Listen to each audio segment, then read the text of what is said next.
anauliza, anasema mwanamume ambaye kaoa wanawake wanne, ambao wanawake wanne ndio wanawake wanaruhusiwa katika Uislamu bil haddi al-a'la, yaani ukioa wanawake wengi zaidi basi usizidishe wanawake wanne. Akawapa talaka hawa wanawake talaka 3 wote kwa pamoja. Manake tunamaanisha talaka ya kisheria ambayo imefuata sheria na mifumo ya sheria, sio talaka ya kibida ya kuzusha ya kuwapatia wanawake talaka muda huo huo kwenye kikao kimoja, nimewacha talaka 3. Hapana, akawacha wake zake, kwa mfano asubuhi kawapatia talaka 1, mchana talaka ya 2, jioni talaka ya 3, ambayo hiyo iko sahihi kisheria kwa sababu ambazo wao wanazifahamu wenyewe kama wanandoa. Hawa wanawake wakawa wamepewa talaka hizo 3 kwa pamoja, wote wanawake wanne wamepewa talaka hizo. Je, huyu mwanamume baada ya hapo anaruhusiwa kuoa na bado hawajamaliza kukaa eda?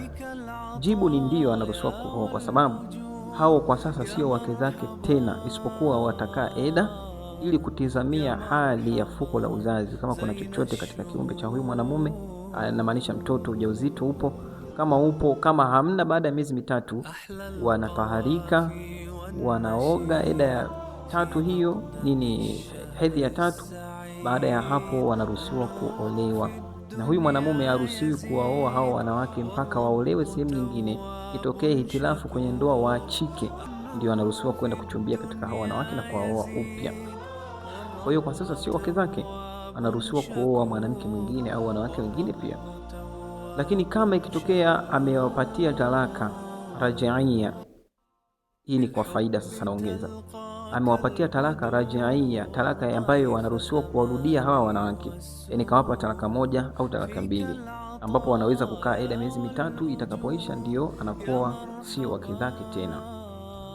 Hapo haruhusiwi kuoa, yaani wanawake wake wanne kawapatia talaka 1 au talaka 2, haruhusiwi kuoa kwa sababu hao bado wapo kwenye miliki yake, na yeye bado ni mas'ulu anhunna, bado anaulizwa kuhusu hao wanawake, bado anawajibika kwa hao wanawake, na anaruhusiwa pia kuwarudia. Akasema kuanzia leo ni marudieni wake zangu, na ataishi nao kama kawaida.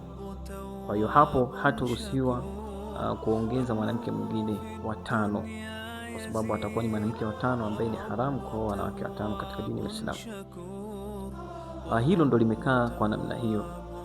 Lakini kwa namna ya kwanza hapo anaruhusiwa kuoa moja kwa moja, ila hii katika hii hali ya pili hataruhusiwa kuoa kwa sababu hao bado ni wake zake.